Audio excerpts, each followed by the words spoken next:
ಓಂ ಶ್ರೀ ಗುರು ಬಸವಲಿಂಗಾಯ ನಮಃ. ಸರ್ವರಿಗೂ ಶರಣು ಶರಣಾರ್ಥಿ.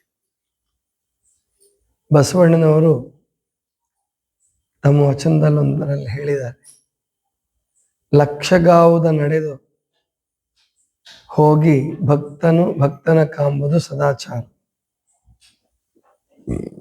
ಅಲ್ಲಿ ಕೂಡಿಕೊಂಡು ದಾಸೋಹ ಮಾಡಿದರೆ ಕೂಡಿಕೊಂಡಿಪ್ಪ ನಮ್ಮ ಕೂಡಲ ಸಂಗಮ ದೇವ.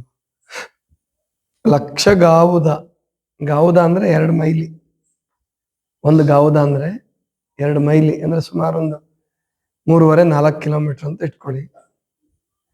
ಲಕ್ಷಗಾವುದ ಅಂದ್ರೆ ಅಲ್ಲಿಗೆ ಅರ್ಥ 2 ಲಕ್ಷ ಮೈಲಿ ಆಯ್ತು. 2 ಲಕ್ಷ ಮೈಲಿ ಅಂದ್ರೆ ಸುಮಾರು 4 ಲಕ್ಷ ಕಿಲೋಮೀಟರ್, 3.5-4 ಲಕ್ಷ ಕಿಲೋಮೀಟರ್. ಭೂಮಿಯ ಒಂದು ತುದಿಯಿಂದ ಒಂದು ತುದಿಗೂ ಅಷ್ಟು ದೂರ ಇದೆಯಲ್ಲೋ ಗೊತ್ತಿಲ್ಲ ನನಗೆ, ಗೊತ್ತಾಯ್ತಲ್ಲ. ಚದುರ ಲೆಕ್ಕದಲ್ಲಿ ಬರ್ಬೋದು, ಆದ್ರೆ ತುದಿಯಿಂದ ತುದಿಗೆ ಅಷ್ಟಂತ ದೂರ ಇರ್ಲಿಕ್ಕಿಲ್ಲ ಅಂತ ಅನ್ಸುತ್ತೆ. ಅಂದ್ರೆ ಭಕ್ತ ಕಾಣ್ಬೇಕಾದ್ರೆ ಅಷ್ಟು ದೂರ ಹೋಗಿ ಆದ್ರೂ ಕಾಣ್ರಿ, ತೊಂದರೆ ಇಲ್ಲ ಅಂತ ಹೇಳ್ತಾರೆ. ಅಂದ್ರೆ ಅಲ್ಲಿ ನೀವಿಬ್ರು ಸಂತೋಷವಾಗಿದ್ರೆ ಆ ಸಂತೋಷನೇ ದೇವರು ಅಂತ ಹೇಳ್ತಾರೆ. ಯಾಕೆ ಇದೆಲ್ಲ ನೆನಪಾಯ್ತು ಅಂದ್ರೆ, ಇವತ್ತು ಪಾದಯಾತ್ರೆ ಇದೆ. ಇವತ್ತು ಅಂದ್ರೆ ಹುಣ್ಣಿಮೆ ನಿಮಿತ್ತ, ಅಂದ್ರೆ ಬೆಳದಿಂಗಳ ಪಾದಯಾತ್ರೆ. ನಿಜವಾಗಿ ಅದ ಹುಣ್ಣಿಮೆ ನಿಮಿತ್ತ ಮಾಡುವಂಥದ್ದಲ್ಲ. ಸತ್ಯ ಸಂಗತಿ ಅಂದ್ರೆ ನಮ್ಮ ದೇಶದಲ್ಲಿ ದೇವರಿಗಾಗಿ ಪಾದಯಾತ್ರೆ ಮಾಡೋರು ಬಹಳ ಜನ ಇದ್ದಾರೆ. ಹರಕೆ ಹೊತ್ಕೊಂಡು, ಆಮೇಲಿಂದ ನಾವು ಬಹಳ ಕಷ್ಟಪಟ್ರೆ ದೇವ್ರು ಒಲಿತಾನೆ ಅನ್ನೋದನ್ನ ಬಹಳ ಜನ ಅನ್ಕೊಂಡಿದ್ದಾರೆ. ಹಂಗೆ ಇಲ್ಲಿ ಬಂಕಾಪುರದ ಹತ್ರನೂ ಯಾವುದೋ ಒಂದು ಊರಿಂದ ಒಬ್ಬ ಪಂಡ್ರಾಪುರಕ್ಕೆ ಕಾಲಿಗೆ ಒಂದು 4 kg 5 kg ಒಂದು ಕಬ್ಬಣ ಕಟ್ಕೊಂಡು ನಡೆದ. ಗೊತ್ತಾಯ್ತಲ್ಲ. ಅಂದ್ರೆ ಅಷ್ಟು ಭಾರ ಕಾಲಿಗೆ ಕಟ್ಕೊಂಡು ನಡೆಯೋದು ದೇವ್ರ ಕೃಪೆ ಪಡೆಯಕ್ಕೆ ಅಂತ ತಿಳ್ಕೊಂಬಿಟ್ಟಿರ್ಬೇಕು ಅವನು. ಇಲ್ಲಾಂದ್ರೆ ಆ ಹುಚ್ಚುತನ ಮಾಡ್ತಿರ್ಲಿಲ್ಲ. ಅದ್ರ ಅಗತ್ಯ ಇಲ್ಲ, ಆ ಹುಚ್ಚುತನದ ಅಗತ್ಯ ಇಲ್ಲ. ಅದನ್ನು ಬಸವಣ್ಣವರು ಒಂದು ವಚನದಾಗ ಹೇಳ್ತಾರೆ, ಅಳೆಯುತ್ತಾ ಬಳಲುವರಲ್ಲದೆ ಕೊಳಗ ಬಳಲುವುದೇ, ನಡೆಯುತ್ತಾ ಬಳಲುವರಲ್ಲದೆ ಬಟ್ಟೆ ಬಳಲುವುದೇ, ಶ್ರಮ ಮಾಡುತ್ತಾ ಬಳಲುವರಲ್ಲದೆ ಕೋಲು ಬಳಲುವುದೇ, ನಿಜವನರಿಯದ ಭಕ್ತ ಬಳಲುವರಲ್ಲದೆ ಲಿಂಗ ಬಳಲುವುದೇ, ಕೂಡಲ ಸಂಗಮ ದೇವ ಅರಸರಿಯದ ಬಿಟ್ಟಿಯೋ. ಅಂದ್ರೆ ನಾವು ಪಾದಯಾತ್ರೆ ಯಾಕೆ ಮಾಡ್ತಾ ಇದ್ದೀವಿ, ಯಾಕೆ ಎಷ್ಟು ದೂರ ಮಾಡಬೇಕು, ನಮ್ಮ ಕೆಪಾಸಿಟಿ ಏನು, ನಮ್ಮ ಪಾದಯಾತ್ರೆ ಉದ್ದೇಶ ಏನು ಅಂತಕ್ಕಂಥದ್ದು ಬಹಳ ಮುಖ್ಯ. ಮೊಟ್ಟ ಮೊದಲನೇದಾಗಿ ಪಾದಯಾತ್ರೆಯಿಂದ ದೇವರೇನು ಒಲಿಯಲ್ಲ. ಪಾದಯಾತ್ರೆ ಮಾಡ್ಲಾರ್ದೆ ಇದ್ರೆ ದೇವರೇನು ಮುನಿಯಲ್ಲ. ಅರ್ಥ ಆಯ್ತಾ? ಮುನಿಯೋದಂದ್ರೆ ಗೊತ್ತಾಯ್ತಲ್ಲ, ದೇವ್ರ ಸಿಟ್ಟು ಮಾಡ್ಕೊಳ್ಳೋದು. ನೀವು ಪಾದಯಾತ್ರೆ ಮಾಡದೇ ಇದ್ರೆ ದೇವ್ರೇನು ಸಿಟ್ಟಾಗಲ್ಲ. ನೀವು ಪಾದಯಾತ್ರೆ ಮಾಡಿದ್ರೆ ದೇವ್ರು ಒಲಿದು ನಿಮಗೆ ಕೃಪೆ ತೋರಿಸಲ್ಲ. ಹಾಗಾದ್ರೆ ಪಾದಯಾತ್ರೆ ಯಾಕೆ ಮಾಡ್ಬೇಕು? ಪಾದಯಾತ್ರೆ ಮಾಡೋದು ಅನೇಕ ಉದ್ದೇಶಗಳಿದೆ, ಒಂದಲ್ಲ. ಅದರಲ್ಲಿ ಮೊಟ್ಟ ಮೊದಲನೇ ಉದ್ದೇಶ ದೇಹವನ್ನು ಗಟ್ಟಿ ಮಾಡ್ಕೊಳ್ಳೋದು, ಮನಸ್ಸನ್ನ ಗಟ್ಟಿ ಮಾಡ್ಕೊಳ್ಳೋದು. ಆಮೇಲೆ ಈ ಪಾದಯಾತ್ರೆ ಇದೆಯಲ್ಲ ನಮ್ದು, ಬೆಳದಿಂಗಳ ಪಾದಯಾತ್ರೆ, ರಾತ್ರಿ ವೇಳೆ ಇದೆ. ಇದರಿಂದ ಜಾಗರಣೆ ಮಾಡುವ ಶಕ್ತಿ ಬರ್ತದೆ. ಅಂದ್ರೆ ಸ್ವಲ್ಪ ನಿದ್ದೆ ಮೇಲೆ ಕಂಟ್ರೋಲಿಂಗ್ ಬರ್ತದೆ, ನಿಯಂತ್ರಣ ಬರ್ತದೆ. ರಮಣ ಮಹರ್ಷಿಗಳ ಬೆಟ್ಟದ ಹತ್ರ ಒಂದು ಪಾದಯಾತ್ರೆ ನಡೆಯುತ್ತೆ, ಪ್ರತಿ ಹುಣ್ಣಿಮೆಗೆ ನಡೆಯುತ್ತೆ. ಹುಣ್ಣಿಮೆ ದಿವಸನೇ ಅದು ಒಂದು ಸುಮಾರು 17-18 ಕಿಲೋಮೀಟರ್ನೇ ಇದೆ. ಒಂದು ರೌಂಡ್ ಹಾಕ್ತಾರೆ. ಅದು ರಮಣ ಮಹರ್ಷಿಗಳ ಕಾಲಕ್ಕೆ ಶುರುವಾಗಿರ್ಬೋದು ಅಥವಾ ಆನಂತರ ಶುರುವಾಗಿರ್ಬೋದು. ಯಾವಾಗ ಶುರುವಾಯ್ತು ನನಗೆ ಗೊತ್ತಿಲ್ಲ, ನಾನು ಇನ್ನೂ ಪಾದಯಾತ್ರೆಗೆ ಹೋಗಿಲ್ಲ ಅಲ್ಲಿಗೆ. ಆದ್ರೆ ಇವಾಗ ಆ ಪಾದಯಾತ್ರೆ ಬಗ್ಗೆ ಕೇಳ್ತಾ ಇದ್ದೀನಿ, ಅದೊಂದು ಸಂತೆ ಆದಂಗೆ ಆಗ್ಬಿಟ್ಟಿದೆ. ಅಂದ್ರೆ ಸಿಕ್ಕಾಪಟ್ಟೆ ಜನ, ಅಲ್ಲಲ್ಲಿ ಮಾರಾಟ ಮಾಡೋರು, ತಿಂಡಿಗಳನ್ನ, ಐಸ್ ಕ್ರೀಮು, ಅದು ಇದು ತಿನಿಸುಗಳಿರ್ತಾವಲ್ಲ, ಕುರ್ಕುರೆ, ಇದೆಲ್ಲ ಒಟ್ಟು ಬಾಯಿ ಚಪ್ಪಲಕ್ಕೆ ತಿನ್ನುವಂತಹದ್ದು. ಈ ಪಾದಯಾತ್ರೆ ಮಾಡಕ್ ಬರೋರು ಕೂಡ ಬಹಳ ಜನ ಅಲ್ಲಿ ತಿನ್ನೋದಕ್ಕೆ ಖುಷಿಗೆ ಬರ್ತಾರೆ. ಅದರಿಂದ ಅಂಥ ಪಾದಯಾತ್ರೆಗಳಿಂದ ಉಪಯೋಗ ಇಲ್ಲ. ಆಮೇಲೆ ಗಲಾಟೆ ಇದ್ರೆ ಉಪಯೋಗ ಇಲ್ಲ. ಅವ್ರಿಗೆ ಮಂತ್ರದ ಗಲಾಟೆನೇ ಮಾಡ್ಲಿ, ಮಂತ್ರನೇ ಜೋರಾಗಿ ಹೇಳ್ಕೊಂಡು 28,100,106,000 ಧ್ವನಿ ಬಂದು ಅದೊಂದು ಕೇವಲ ಅರ್ಚಾಟ ಆಗುತ್ತೆ ಹೊರತು ಅದರಿಂದ ದೇವ್ರ ಕೃಪೆ ಅಂತೂ ಸಾಧ್ಯ ಇಲ್ಲ. ಮನಃಶಾಂತಿ ಸಿಗದೆ ಹೋದ್ರೆ ದೇವ್ರ ಕೃಪೆ ಸಾಧ್ಯ ಇಲ್ಲ. ಇದನ್ನ ಬರೆದಿಟ್ಕೊಂಬಿಡಿ ನೀವು. ಯಾವ ಪಾದಯಾತ್ರೆಯಿಂದ ನಿಮಗೆ ಮನಸ್ಸಿಗೆ ಶಾಂತಿ ಅನ್ನಿಸ್ಬೇಕು, ಖುಷಿ ಅನ್ನಿಸ್ಬೇಕು, ಸಮಾಧಾನ ಅನ್ನಿಸ್ಬೇಕು. ನನಗೂ ಬಹಳ ಜನ ಕರೀತಾರೆ, ಪಾದಯಾತ್ರೆಗೆ ಬನ್ನಿ, ಶ್ರೀಶೈಲಕ್ಕೆ ಹೋಗೋಣ ಅಂತ ಕರೀತಾರೆ, ಮಂತ್ರಾಲಯಕ್ಕೆ ಹೋಗೋಣ ಅಂತ ಕರೀತಾರೆ. ಪಂಡ್ರಾಪುರಕ್ಕೆ ಯಾರೋ ಕರೆದಿಲ್ಲ, ಗುಡ್ಡಾಪುರಕ್ಕಂತೂ ಹೋಗ್ತಾರೆ. ಹುಬ್ಳಿಯಿಂದ ಗುಡ್ಡಾಪುರಕ್ಕೆ ಹೋಗ್ತಾರೆ, ಪಂಡ್ರಾಪುರಕ್ಕೆ ಬಹಳ ಜನ ಹೋಗ್ತಾರೆ ಬಿಡಿ, ಎಲ್ಲ ಕಡೆಯಿಂದನೂ ಹೋಗ್ತಾರೆ. ಆದ್ರೆ ನಾನು ಅಂತಹ ದೀರ್ಘ ಪಾದಯಾತ್ರೆ ಮಾಡಿಲ್ಲ. ಉಳಿವಿಂದ ಬಸವ ಕಲ್ಯಾಣ ಮಾಡಿದೀವಿ, ಸುದೀರ್ಘ ಪಾದಯಾತ್ರೆ ಮಾಡಿದೀವಿ. ಅದು 26 ದಿವಸದ ಪಾದಯಾತ್ರೆ, ಸುಮಾರು ಒಂದು 230ರಿಂದ 240 ಕಿಲೋಮೀಟರ್, 630 ಕಿಲೋಮೀಟರ್ 640 ಕಿಲೋಮೀಟರ್. ಅದು ಮಧ್ಯೆ ಹಳ್ಳಿಗಳ ಮೇಲೆ ಹಾಕಿದ್ವಿ ನಾವು. ಮೇನ್ ರೋಡ್ ಬಿಟ್ಟು, ಹೈವೇ ಬಿಟ್ಟು ಹಳ್ಳಿಗಳ ಮೇಲೆ ಹಾಕಿದ್ವಿ. ಯಾಕಂದ್ರೆ ವಾಹನಗಳು ಬಂದು ಅಂದ್ರೆ, ವಿಪರೀತ ವಾಹನಗಳು ಬಂದ್ರು ಪಾದಯಾತ್ರೆ ಸುಖ ಸಿಗಲ್ಲ. ಲಾರಿಗಳು ಬರ್ತಿದ್ವು, ಹಾರ್ನು, ಮತ್ತೆ ಅದ್ರ ಗದ್ದಲ, ಮತ್ತೆ ಎಷ್ಟೋ ಜನ ಜೀವ ಕೂಡ ಕಳ್ಕೊಂಡಿರೋದುಂಟು ಅಂತ ಹೈವೇಗಳಲ್ಲಿ ಪಾದಯಾತ್ರೆ ಮಾಡಕ್ ಹೋಗಿ ಜೀವಕ್ಕೆ ಎರವಾದಂತ ಸಂದರ್ಭಗಳು ಉಂಟು. ಅಂತ ಪಾದಯಾತ್ರೆಯಿಂದ ಉಪಯೋಗ ಇಲ್ಲ. ನೀವು ಎಷ್ಟೇ ದೂರ ಪಾದಯಾತ್ರೆ ಮಾಡಿ, ಪಾದಯಾತ್ರೆ ಮಾಡಕ್ ದೇವ್ರ ಕೃಪೆ ಪಡಿತೀವಿ ಅಂತ ಮಾತ್ರ ಪಾದಯಾತ್ರೆ ಮಾಡಬೇಡಿ, ಮಾಡೋದ್ರ ಅಗತ್ಯ ಇಲ್ಲ. ಹಾಗಾದ್ರೆ ಪಾದಯಾತ್ರೆಯಿಂದ ನೀವು ಗಟ್ಟಿ ಆಗ್ತೀರ, ನಿಮ್ಮ ಮನಸ್ಸು ಗಟ್ಟಿ ಆಗತ್ತೆ, ಮತ್ತು ಪ್ರೀತಿ, ಒಂದು ರೀತಿ ಭಕ್ತಿ ಬೆಳೆಯುತ್ತೆ. ಅಂದ್ರೆ ಪರಸ್ಪರರಲ್ಲಿ ಒಂದು ರೀತಿ ಪ್ರೀತಿ ವಿಶ್ವಾಸ ಬೆಳೆಯುತ್ತೆ, ಖುಷಿ ಸಂತೋಷ ಬೆಳೆಯುತ್ತೆ. ಆದ್ರೆ ಇತ್ತೀಚೆಗೆ ಉಳ್ವಿ ಪಾದಯಾತ್ರೆ ನಾನು ಜಾತ್ರೆಗೆ ಮಾಡ್ತಾರಲ್ಲ, ಅದು ಕೇಳ್ತಾ ಇದ್ದೀನಿ. ಗುಡ್ಡಾಪುರಕ್ಕೆ ಹೋಗೋರ್ದು ಕೇಳ್ತಾ ಇದ್ದೀನಿ, ಪಂಡ್ರಾಪುರಕ್ಕೆ ಹೋಗೋರ್ದು ಕೇಳ್ತಾ ಇದ್ದೀನಿ. ಪಾದಯಾತ್ರೆ ಹೋಗುವಾಗ್ಲೂ ಚಟ ಮಾಡ್ಕೊಂಡು ಹೋಗ್ತಾರೆ ಎಷ್ಟೋ ಜನ. ಕುಡಿತದ ಚಟಕ್ಕೆ ಬಲಿ ಆಗೋದು, ಆ ಕುಡಿತದ ಮಜಾ ಅನುಭವಿಸಕ್ಕೆ ಪಾದಯಾತ್ರೆ ಹೋಗೋದು. ವಿಪರೀತ 40, 50, 60 ಕಿಲೋಮೀಟರ್, 70 ಕಿಲೋಮೀಟರ್ ಒಂದ್ ದಿವಸಕ್ಕೆ ನಡೆಯೋದು. ಕುಡಿದ ನಿಮಿಷದಲ್ಲಿ ನಡಿಬೋದು. ಗಟ್ಟಿ ಇದ್ದವರು ಕುಡಿದ್ರೆ, ಚೆನ್ನಾಗಿ ಊಟ ಮಾಡ್ತಿದ್ರೆ ಒಳ್ಳೆ ಊಟ ಕೊಡ್ತಾರೆ. ಅಲ್ಲಲ್ಲಿ ದಾಸೋಹಗಳು ಇರುತ್ತೆ. ಇವ್ರು ಚಟನೂ ಬಿಡಂಗಿಲ್ಲ, ಚೆನ್ನಾಗಿ ಉಂಡು ನಡೀತಾರೆ. ಆದ್ರಿಂದ ಇನ್ನೂ ಹಾಳು ಮಾಡ್ಕೊಳ್ಳೋದು, ಏನು ಶರೀರನೇ ಹಾಳಾಗಲ್ಲ. ಸಖತ್ತಾಗಿ ಕುಡಿದು ಸಖತ್ತಾಗಿ ನಡೆದ್ರೆ ಅದ್ರ ತಕ್ಕನಾಗಿ ತಿಂತಾರೆ, ಅವಾಗ ಶರೀರ ಆದ್ರೆ ಪರಮಾತ್ಮನ ಕೃಪೆ ಸಿಗಲ್ಲ. ಅಷ್ಟೇ ಅಲ್ಲ, ಇನ್ನೂ ಒಂದಿಷ್ಟು ಪಾಪ ಗಳಿಸ್ಕೊಳ್ತೀರಾ ಅಂತ ನನ್ಗನ್ಸುತ್ತೆ. ಚಟಗಳು ಬಿಡದೆ ಹೋದ್ರೆ ಇನ್ನು ಪಾಪ ಜಾಸ್ತಿ ಆಗತ್ತೆ ಅಂತ ಅನ್ಸುತ್ತೆ. ಆ ಶರೀರ ಅಂತೂ ಕೆಡುತ್ತೆ, ಲಿವರ್ ಕೆಡುತ್ತೆ, ಹಾರ್ಟ್ ಪ್ರಾಬ್ಲಮ್ ಬರ್ಬೋದು, ಮತ್ತೊಂದು ಬರ್ಬೋದು, ಆ ರೀತಿ ಆಗ್ಬೋದು. ಅದಕ್ಕೆ ಚಟಗಳು ಇಟ್ಕೊಂಡು ಪಾದಯಾತ್ರೆ ಮಾಡಿದ್ರೆ ಉಪಯೋಗ ಇಲ್ಲ. ಆಮೇಲೆ ಈ ಕುಡುಕರು ಅಲ್ಲದೆ ಇದ್ದವರು ಕೂಡ ಗುಟ್ಕ ತಿನ್ನೋದು, ವಿಪರೀತವಾಗಿ ತಂಬಾಕು ತಿನ್ನೋದು, ಅವರಂತೂ ಸಾವಿರಾರು ಜನ ಬಿಡಿ ಅಂತವ್ರು. ಅಲ್ಲಿ ಎಷ್ಟೋ ಸಾರಿ ಉಳಿವಿ ಕಸ ತೆಗ್ಸಕ್ಕೆ ಒಂದೇ ವಾರ 15 ದಿವಸ ಹೊರಟೋಗ್ಬಿಡುತ್ತೆ. ಅಷ್ಟ್ರ ಮಟ್ಟಿಗೆ ಕಸ ಮಾಡ್ಬಿಟ್ಟಿರ್ತಾರೆ ಉಳಿವಿಲಿ, ನಾವು ನೋಡಿದೀವಿ. ಬೇರೆ ಕಡೆನೂ ಹಂಗೆ ಆಗುತ್ತೆ ಹೆಚ್ಚು ಕಡಿಮೆ. ಈ ತರ ಪಾದಯಾತ್ರೆ ಮಾಡಿದ್ರೆ ಉಪಯೋಗ ಇಲ್ಲ. ನಾನು ಕೇಳಿದ್ದೀನಿ, ಯುರೋಪ್ ಖಂಡದಲ್ಲಿ ಅಂತ ಕಾಣಿಸುತ್ತೆ, ಸುಮಾರು ಒಂದು 300 ಕಿಲೋಮೀಟರ್ ಅಥವಾ 500 ಕಿಲೋಮೀಟರ್ ಒಂದು ರಸ್ತೆ ಮಾಡಿದ್ದಾರೆ.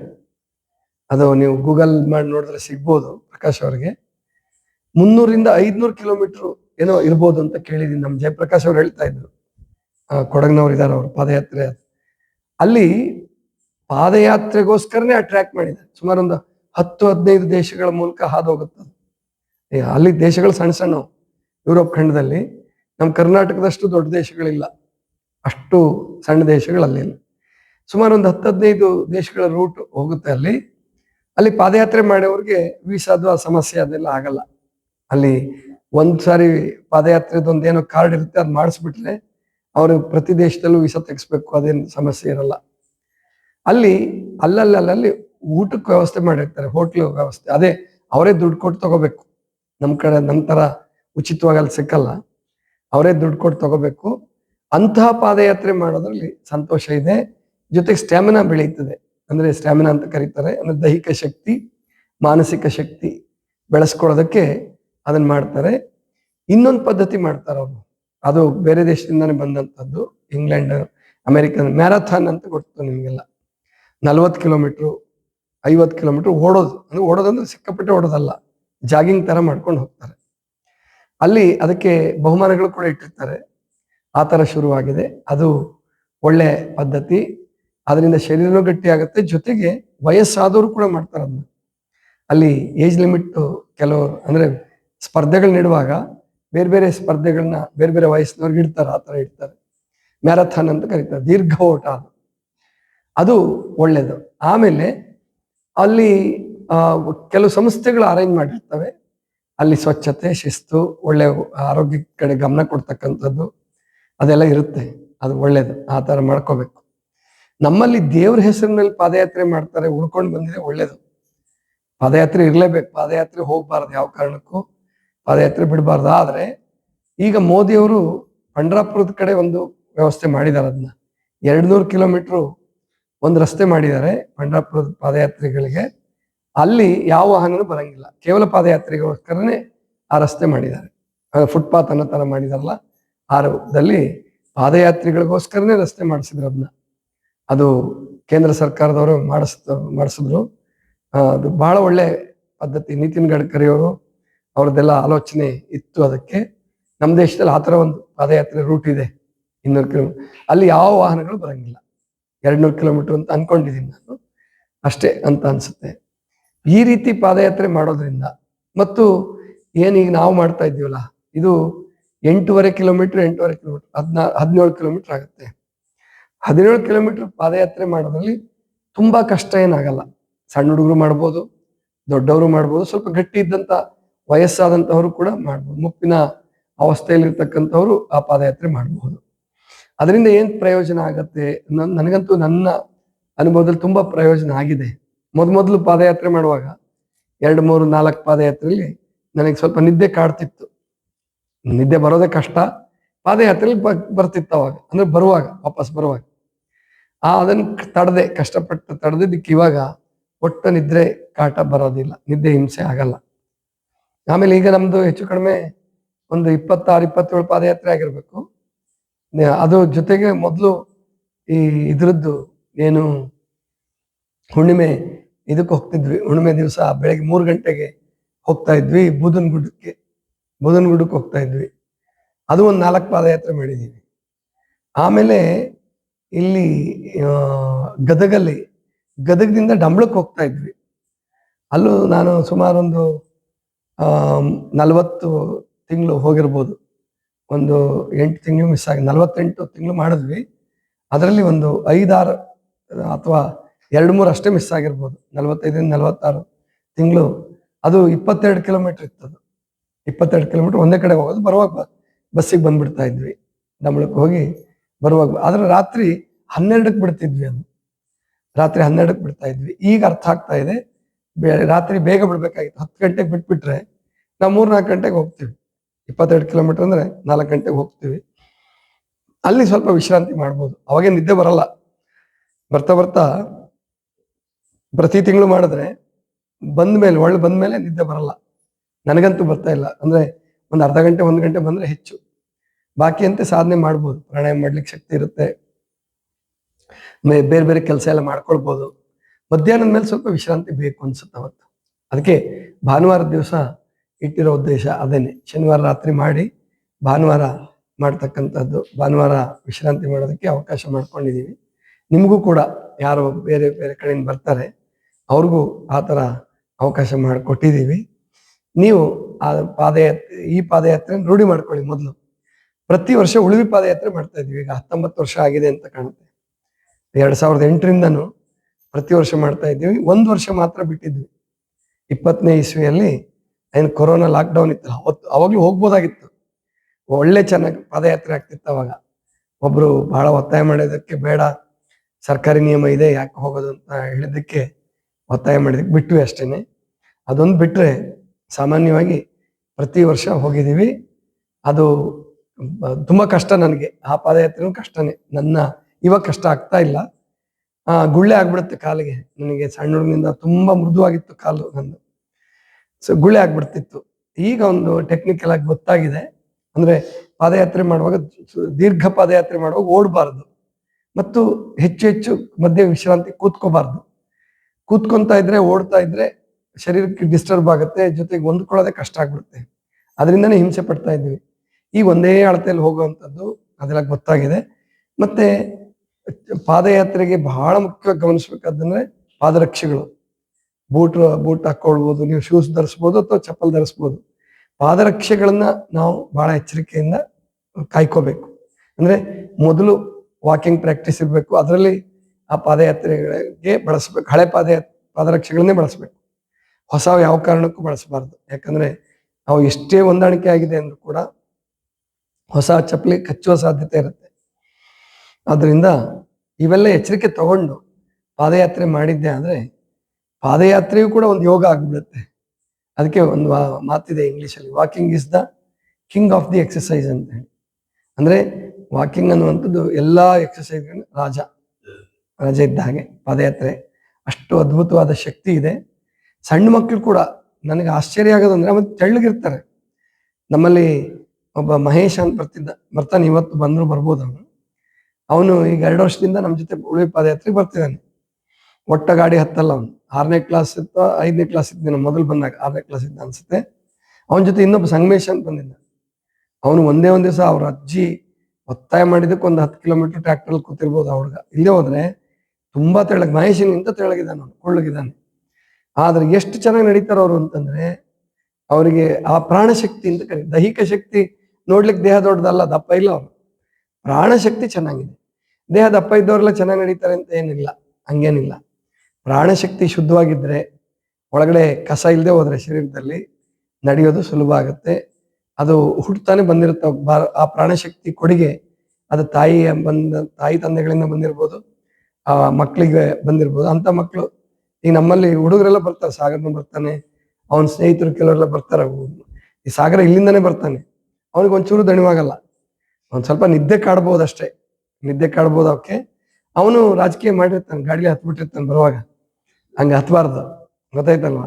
ನಿನ್ನ ವಯಸ್ಸಿಗೆ ಚೆನ್ನಾಗಿ ನಡಿಬೇಕು, ನಿದ್ದೆ ಕಾಟ ಇದ್ರೆ ಅಷ್ಟೇ ಹತ್ಬೇಕು, ಇಲ್ಲದೆ ಹೋದ್ರೆ ಗಾಡಿ ಹತ್ಬಾರ್ದು, ನಡ್ಕೊಂಡೇ ಬರ್ಬೇಕು. ಅಷ್ಟು ನಡೆಯೋದು ಒಂದು ಸೌಭಾಗ್ಯ. ಅದು ಈ ವಯಸ್ಸಿನಿಂದ ನೀನ್ ನಡ್ಕೊಂತ ಇದ್ರೆ ಗಟ್ಟಿ ಆಗ್ಬಿಡ್ತಿದ್ದೆ, ಶರೀರನೂ ಗಟ್ಟಿ ಆಗತ್ತೆ, ಮನಸ್ಸು ಗಟ್ಟಿ ಆಗತ್ತೆ, ಮತ್ತು ಹೊಸ ಹೊಸ ಸವಾಲುಗಳನ್ನ ಎದುರಿಸುವ ಸಾಮರ್ಥ್ಯ ಬರ್ತದೆ.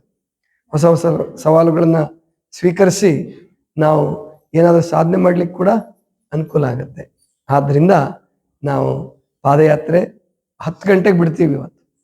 ಈಗೆಲ್ಲ ಯಾರು ಪಾದಯಾತ್ರೆಗೆ ಬರ್ತಾ ಇದ್ರೆ ಉಪವಾಸ ಇದ್ದವರು ಕೂಡ ಹಣ್ಣು ತಗೊಂಡು ಗಂಜಿ ಅಥವಾ ಸೂಪ್ ಏನ್ ಮಾಡಿರ್ತಾರಲ್ಲ ಅದನ್ನು ತಗೊಳ್ಳಿ, ಹಣ್ಣು ತಿನ್ನಿ.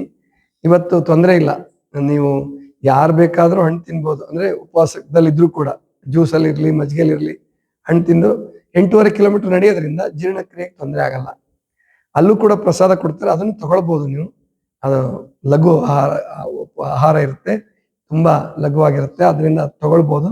ಮತ್ತೆ ಗಾಡಿ ಹತ್ತಬಾರ್ದು ಅಷ್ಟೇ, ಅಂದ್ರೆ ನಡಿಬೇಕು. ಅಲ್ಲಿ ಪ್ರಸಾದ ತಗೊಂಡ್ಮೇಲೆ ನಡಿಬೇಕು. ನಡೆದ್ರೆ ನಿಮಗೆ ಜೀರ್ಣಕ್ರಿಯೆ ತೊಂದರೆನೇ ಆಗಲ್ಲ. ಶುಗರ್ ಇದ್ದವ್ರಿಗೂ ಏನು ತೊಂದರೆ ಆಗಲ್ಲ. ಆ ರೀತಿ ಪ್ರಯೋಗಗಳು ಮಾಡಿದೀವಿ, ಅವ್ರಿಗೆ ಶುಗರ್ ಏನು ಜಾಸ್ತಿ ಆಗಲ್ಲ. ಆದ್ರಿಂದ ಸಂತೋಷವಾಗಿ ಮಾಡಿ. 9:50, 9:55ಕ್ಕೆ ಬಂದ್ಬಿಡಿ ಕೆಳಗಡೆ, ಅಲ್ಲಿ ಅಂಗಳದಲ್ಲಿ ಇರಿ. ಕೆಲವರೆಲ್ಲ ಮೇಲೆ ಹೋಗಲ್ಲ, ಮಾತಾಡ್ಕೊಂತ ಕೂತಿರ್ತೀರ, ಒಳ್ಳೇದು. ಕರೆಕ್ಟಾಗಿ 10 ಗಂಟೆಗೆ ಬಿಡೋಣ. ಆಮೇಲೆ 12, 12:05, 12:10 ಅಲ್ಲಿ ಮುಟ್ಬಿಡ್ತೀವಿ. 12ಕ್ಕೆ ಮುಟ್ತೀವಿ, ಹೆಚ್ಚು ಕಡಿಮೆ 2 ತಾಸು ಸಾಕು. ಆಮೇಲೆ ಅಲ್ಲಿ ಪ್ರಾರ್ಥನೆ, ಭಜನೆ, ಚಿಂತನ ಆಗುತ್ತೆ. ನೀವು ಯಾರಾದ್ರೂ ನಿಮ್ಮ ಅನುಭವಗಳು ಹಂಚ್ಕೊಳ್ಬೋದು, ಸಿದ್ಧರಾಗಿರಿ. ಉಡುಪಿ ಪ್ರಕಾಶ್ ಅವರು, ಮೈಸೂರು ಪ್ರಕಾಶ್ ಅವರು, ನಿಮ್ಮ ಅನುಭವ ಹೇಳ್ಕೊಳ್ಳಿ. ಯಾರು ಅನುಭವ ಭಾಷಣ ಮಾಡ್ಲಿಕ್ಕೆ ಅವಕಾಶ ಇರುತ್ತೆ ಅಲ್ಲಿ, ಅದನ್ನ ಮಾಡಿ ನಿಮ್ದು ಚಿಂತನ ಕೇಳ್ತೀವಿ ನಾವು. ತಯಾರಾಗಿ ಬನ್ನಿ ಅಂತ ತಿಳ್ಕೊಂಡು ಹೇಳ್ತಾ, ತಾಯಂದ್ರು ಯಾರಾದ್ರೂ ಮಾತಾಡೋರಿದ್ರು ಮಾತಾಡ್ಬೋದು, ಮಾನಸಿಕವಾಗಿ ತಯಾರಿ ಮಾಡ್ಕೊಳ್ಳಿ ಅಂತ ತಿಳ್ಕೊಂಡು ಹೇಳ್ತಾ, ಇದಿಷ್ಟು ಇವತ್ತಿನ ಚಿಂತನ. ಸರ್ವರಿಗೂ ಶರಣ ಶರಣ.